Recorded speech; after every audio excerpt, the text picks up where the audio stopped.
This beautiful species is found in the rainforest of Central and South America. When, say, a wild pig dies in the forest, many smaller vulture species may gather around, but nothing can be done until the king arrives.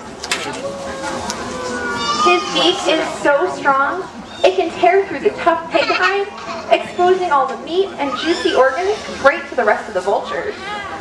The only catch is the king, he always dines first, and then when he's full, the others can eat. And speaking of juicy, I'm sure many of you have noticed how vultures have very few feathers on their heads and necks. This is so when they stick their heads completely inside a carcass, they don't come out a bloody mess. And one other thing about vultures from North and South America, or New World vultures, their digestive systems are so strong. They feed animals that have died from any disease known to humans, and they're not affected. They truly are nature's version of the garbage, our Egyptian vulture. Because of their small size, they have to wait at the carcass until the bigger vultures can finish. And then they use that long, slender beak to reach the meat between the bones, where the bigger vultures just couldn't reach. Vultures from Europe, Africa, and Asia, or Old World vultures, are considered to be birds of prey, and they do have extremely strong feet, even though they eat dead animals. Whereas vultures from the New World, like Gilbert, they're actually in the same family as storks because they have very weak chicken-like feet.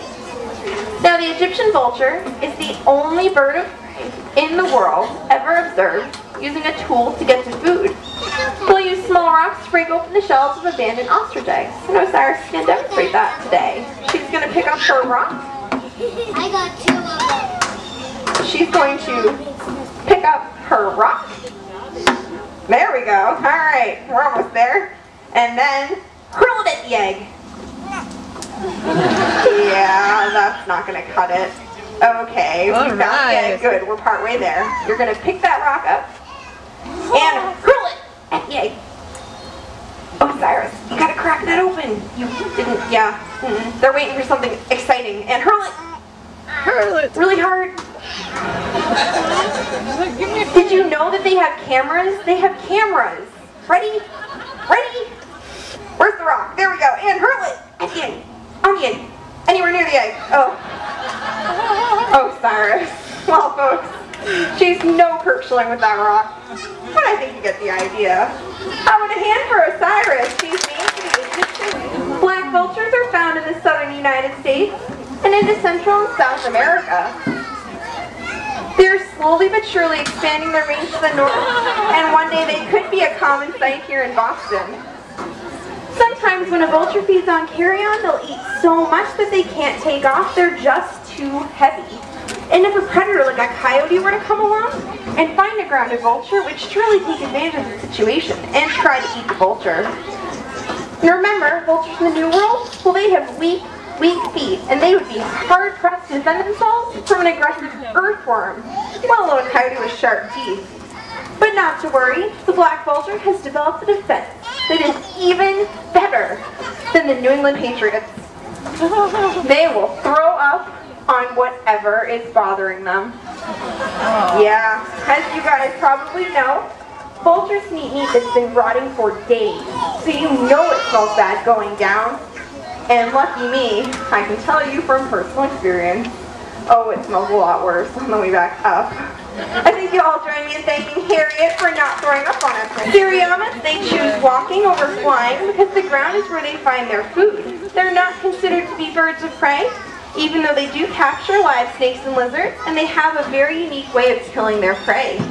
And Locust and I are going to demonstrate that for you guys today. We're just going to take Oh, didn't see it. this.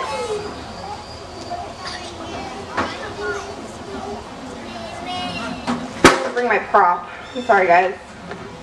Does anybody have a rubber snake I could borrow? Maybe, by chance? You have a rubber snake? Really? Awesome! What are the chances of that? Just throw it out on stage? Can you throw it out? Perfect. Oops, we'll just toss it a bit further. There we go. Fantastic. And Locust is going to do the rest. Awesome! As you guys can see, Seriamas, they smash their prey. This not only kills it, but it also softens it, making it much easier to eat. Some South American farmers, they'll raise young Sariamas in with their chickens, so the Sariama can protect their chickens from snakes. That's what we like to call a smashing demonstration. How about a hand for Locust and my great volunteer?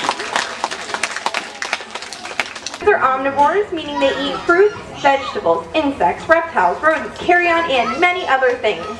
They not only have a beak that can help them with all of this, but crows and ravens are also some of the most intelligent birds in the world. And Othello has learned something I think you're all going to enjoy. If I could have my recycling volunteers stand up and hold the object like I showed you. Perfect. Othello here.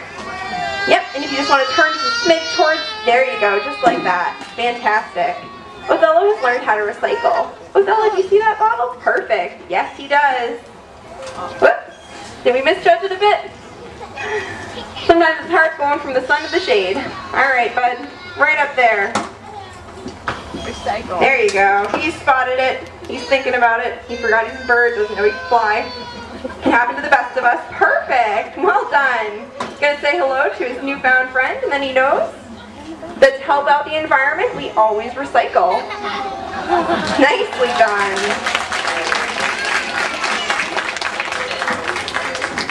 Landfills for our garbage destroy thousands of acres of wildlife habitat here. So by doing our part, recycling things like paper, plastic, glass, and aluminum, we can help protect wildlife habitat. And as you just saw here today, recycling is so easy. Even a crow can do it, so I know you guys can too. How about one more hand for Othello and my fantastic